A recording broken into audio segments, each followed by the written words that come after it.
Seiko SPB149J1 55th anniversary limited edition. And there we have it. I really like this box. It's a little more classy than the usual Seiko box, elongated shape, and we have this cutout in the middle that makes it look special and nice. I really like the dolphin there, a cool little touch. Let's open up to see what we have inside. Nice cushion inside here with some kind of faux leather. Manuals, European warranty and instructions, Seiko diver's watch for air diving instructions. There, let's put that away.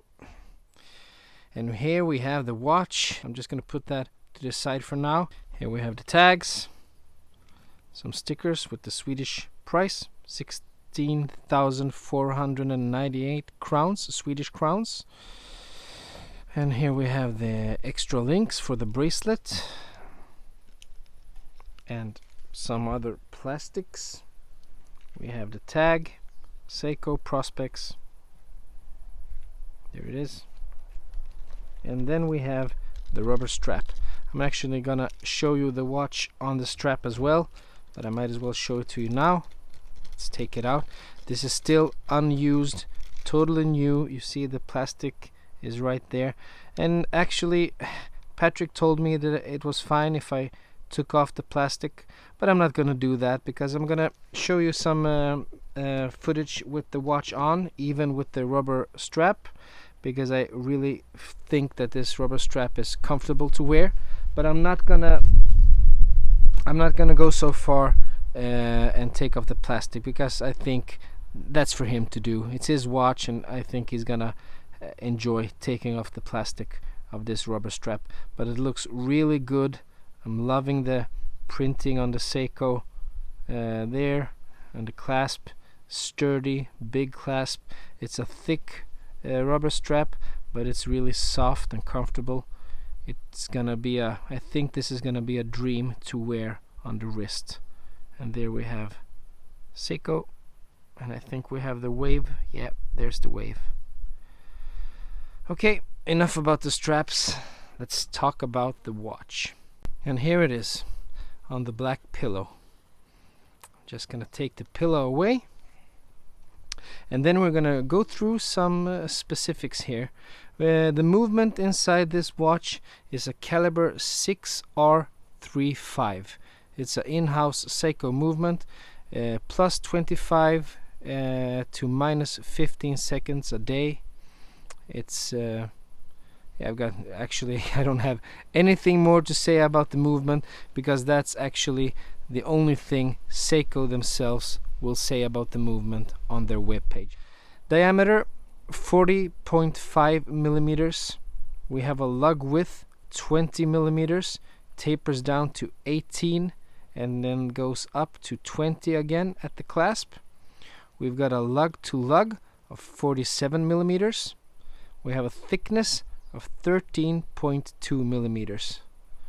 Stainless steel all around. I really don't know what Seiko means when they write that the stainless steel is super hard coated, but I guess it's coated in a special way that makes it super duper hard. We have a curved sapphire crystal. You can see it's slightly curved. It's not like a domed sapphire crystal, but it has a slight curvage, if you can say it like that. We have AR coating on the inside. We have Lume bright on the hands, indexes, and on the bezel. And the bezel insert is actually, you know, I thought this was ceramic, but it's not. It's not ceramic and it's not aluminum. It's actually brushed stainless steel, and that's cool. I've never had a watch in my hands with a brushed stainless steel bezel insert. or actually maybe I have. Maybe the Zelos that I reviewed had a brushed stainless steel bezel insert. But anyway, it looks cool. It looks kind of like ceramic. It's a little faded, and you can see the brushing. Yeah, it's a nice bezel, actually. A nice bezel. I mean a bezel insert. We have a 120 clicks unidirectional bezel.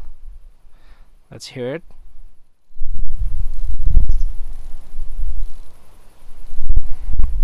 It's really smooth. It's not, if you compare it to other watches that I'm used to, it's really smooth to the touch. It flows. It's really like butter when you turn it. It has some back play, as you can see there between the clicks. You have some back play there before it snaps into place into the next click, but the it's really smooth, and I don't think it's not loose in any way. It's a smooth bezel. I would like to have it to be a little more assuring in the clicks and the sound, because it has a really dull sound when turning it around, but it is what it is. Here you can see on the sides we have some polished bevels, coin edge on the bezel, brushed bracelet all over, brushed clasp. This is a really good and nice thing. Look at this clasp. The actual clasp is this big, but they have this little elongated part that makes it look bigger, and I really love that. You know that I love long clasps, and this is a really long clasp, even if it's only even if it isn't a clasp, because this is part of the bracelet in some way. But yeah, it's cool, and actually it's part of the diver's extension in there. Let's open it up. There we have it. And on the back we have this wave. There it is. Limited edition. 5,500 units made, and this one is 1,745. Diver's watch, 200 meters, sapphire crystal, easy access to the pins there to change the bracelet. It's a nice clasp. You have actually pins and colors here.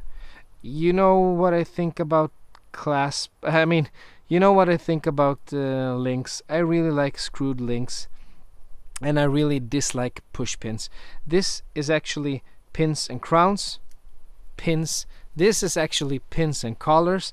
It means that you have a pin in there and you have a collar on the other side, and it's actually the most secure way to adjust the pins. It will never pop out on itself, but still, even though I prefer screwed links, because I don't like pushing out pins on my watches. I usually screw it up in one way or another. But some people prefer it this way. I'm not gonna be the judge of that. I'm just saying that I wish it was screwed links on a watch in this price class. So the diver's extension, here we go. I'm just gonna try. I tried this once and it goes back right there. You see we have a substantial diver's extension here.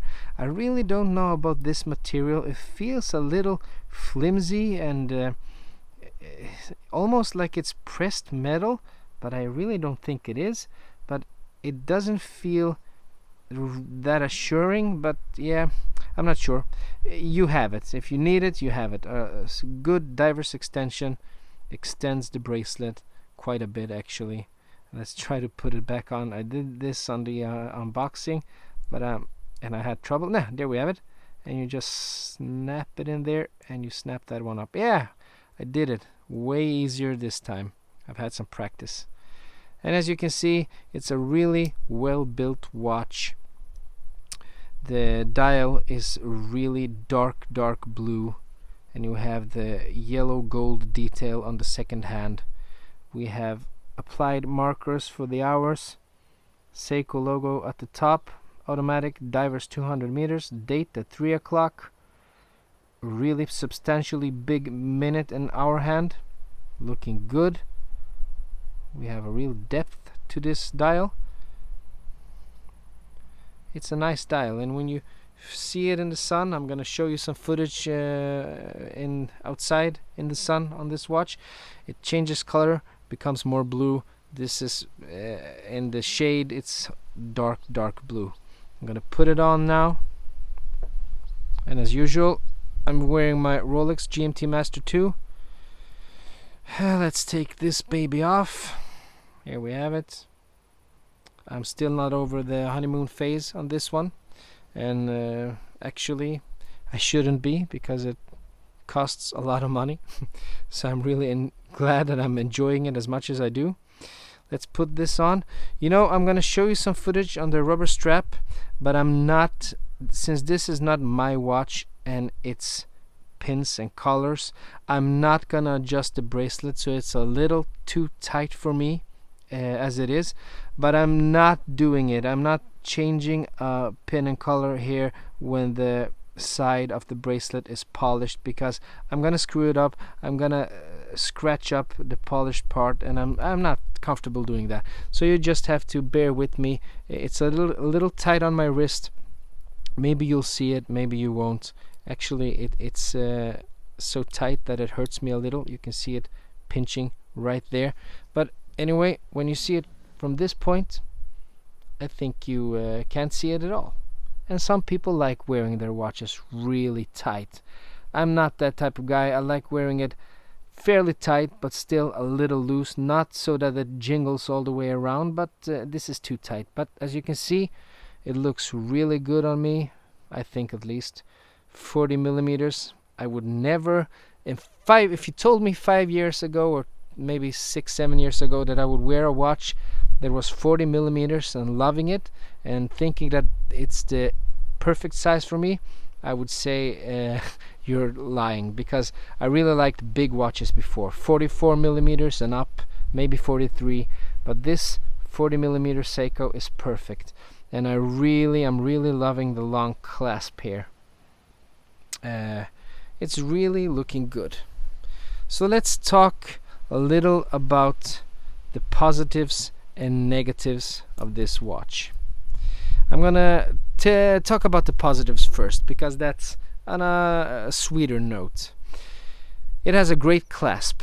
I'm really enjoying this clasp. I usually don't like Seiko clasps, the cheaper Seiko clasps and the cheaper Seiko bracelet, but this is a really nice bracelet and a perfect clasp. It looks long, which I love, but it has the comfortability of a shorter bracelet and clasp combination. This is a really cool solution that they made. The clasp, when you wear the watch, the clasp looks long and it looks balanced with the watch. I actually haven't measured the length here, but you see it's longer than a usual clasp, and it almost matches the watch body. Let me see. Yeah, maybe it does. Maybe a little shorter, maybe 2 millimeters shorter, but still loving the long clasp. Nice feel on the wrist, even though it pinches me. But I've tried it on the rubber strap, and it feels really comfortable on the wrist. I like the tapering lugs, that they just stop right there. They're tapering down, and then it stops right there. Easy access to change out the bracelet, perfectly nice. 70 hours power reserve, and an all brushed bracelet. That's really tooly, and I love a tool watch. I wouldn't be scared to scratch this one up, because it's brushed all the way except for the sides, and that's really nice to see on a watch like this. Now to the negatives. 5,500 units. It's not that limited in my eyes. It's actually not limited at all. I mean, Oris, they usually do limited editions of 3,000 units, and usually you can, a couple of years after they were released, you can still find them and buy them new at the authorized dealers. So I don't know how much of a limited edition 5,500 units is. I think it's a little too much, but I'm still gonna put it up as a negative. One thing that I really don't like, and that actually would make me consider not buying this watch is if I was a potential customer, is the gap between the lugs. As you can see here, we have a gap, and as you can see, I can pull the bracelet up and down or left and right, either way you see it, and you can see there's a gap there. I don't think there should be a gap on a watch costing this much with the bracelet on. That's just simply too much of a gap. I really don't know why it is like that. I really don't know how it passed through the design meeting or the quality control, but I actually wouldn't buy this watch just because of that little detail there, because I'm a OCD person. I wouldn't be able to handle that. Maybe there's a perfectly reasonable explanation for it being like that, but as it is right now, I can't understand it, and I wouldn't buy it because of it. But maybe for some people that doesn't matter at all. No logo on the crown. It's a shame. I really like when they have some kind of logo on the crown. This is just a just a crown with nothing on it. I think it's a missed opportunity there. They could have done something really cool, but they didn't.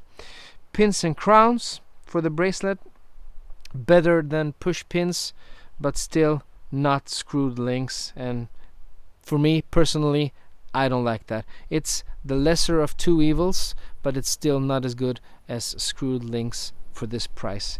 And then we have the Seiko curse. The bezel is misaligned. Actually, when Patrick sent this to me, he unboxed it at home first. He immediately saw that the bezel was misaligned, and he's going to send it back for a warranty claim, and they're going to fix it for him. But still, I actually have it between two clicks right now, so when you're watching this video right now, you can't see that it's misaligned, but it's because it's between two clicks. If I click it in place, there it is. That's the click, and you can clearly see that it's misaligned. That's the position it should be in. I'm going to spin it around, and I'm going to show you the position before that position. It's right there. That's the other position, and if we click it one more click, there it is. It goes over. I really have a hard time figuring out why Seiko just can't fix this issue. I would understand it if it was a new issue on a batch of watches and they immediately saw the problem and solved the problem. But I started collecting Seikos a couple of years ago when I started looking for the perfect Pepsi watch. I couldn't afford the Rolex at the time, and I haven't discovered the Tudor. I actually don't think that the Tudor was released even. And I was looking at the SKX 007 and the Seiko Samurai, Seiko Turtle. You know, they had the Pepsi solution with the red stopping at 3 o'clock, and I bought a lot of those watches. I went through a lot of Seikos in the beginning, and a lot of them, like 75% of the watches that I bought in the $500 to $600 price range were misaligned with the 12 o'clock pip on the bezel insert. And this is a $1,500 watch, and it's still with the misaligned bezel insert. And I saw the review from I don't know if just one more watch. He had the Willard, the Willard edition, Willard SPB153, I think the reference number is, and it had a misaligned bezel as well. I really don't understand it. If I was Seiko and if I had this complaint from the customers from years and years. They always came back with the same complaints. A lot of forums talking about the problem, a lot of people and customers acknowledging the problem, a lot of warranty claims coming in. I would tell my quality control division to really keep their eyes open for misaligned bezels and fix them. But I don't know, they just seem like they don't care about this problem. They're just pumping out the watches and continuing with the misaligned bezel insert problem. And I'm really having a hard time understanding why it has to be like that. Because if you're having a San Martin watch, $200 watch with a perfectly aligned bezel, I'm having trouble understanding why Seiko can't do anything about this. That's a real letdown. And actually, for me personally, I'm starting to warm up to Seiko again. I really they left me cold 2 years ago because I bought a lot of Seikos, as I said, and I grew tired of them. I just left the brand behind me and looked at other watches, and I just left Seiko. And now when Patrick sent this watch for me, it's a really cool watch. It has a lot of good things going for it, and I really like the look of it. It's like a nice tool watch that looks that it can take a punch. Actually, maybe I forgot to tell you that it's water resistant to 200 meters. But still, when I see the problems that they still have, even though I left them a couple of years ago, misaligned bezels, and limited edition 5,500 units, in my eyes, that's not limited. And I really it's a nice watch, and it's executed really nicely. And then we have the bracelet and lug problem here. I really can't see how this watch costs $1,500. It's a cool watch, don't get me wrong, and I would actually consider owning one of these, but with the problems that I see here, I don't know what to say. It's a nice watch with its problems, and I'm sure Seiko make a lot of customers happy. A lot of people love Seiko. A lot of people are real Seiko fanatics, but I'm just not one of them. I'm liking the watch, but it has its issues, and the owner of it, Patrick, he knows about the issues because he's sending it back on warranty for the bezel. I wouldn't accept it at all. I wouldn't like to buy a new watch, come home with it, open it up, see that the bezel is misaligned, and having to send it back for repairs when it's a new watch. I would actually send it back and demand my money back, and if I loved it really much, I would buy another one. And but to each his own, as they say. I'm starting to warm up to Seiko again. Too bad this watch had some issues, but it has its benefits as well. It's a lot of cool things here and some issues. That's my conclusion. Anyway, as usual, I rambled along more than I should. I'm just gonna put the watch down right there, and let's take you to the Lume shot. And here it is, the Lume shot.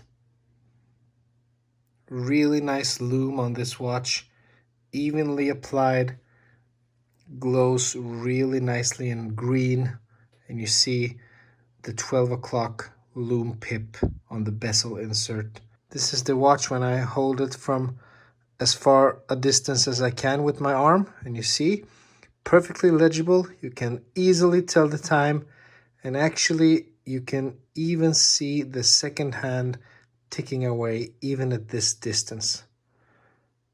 Seiko did a terrific job here. And that concludes this video.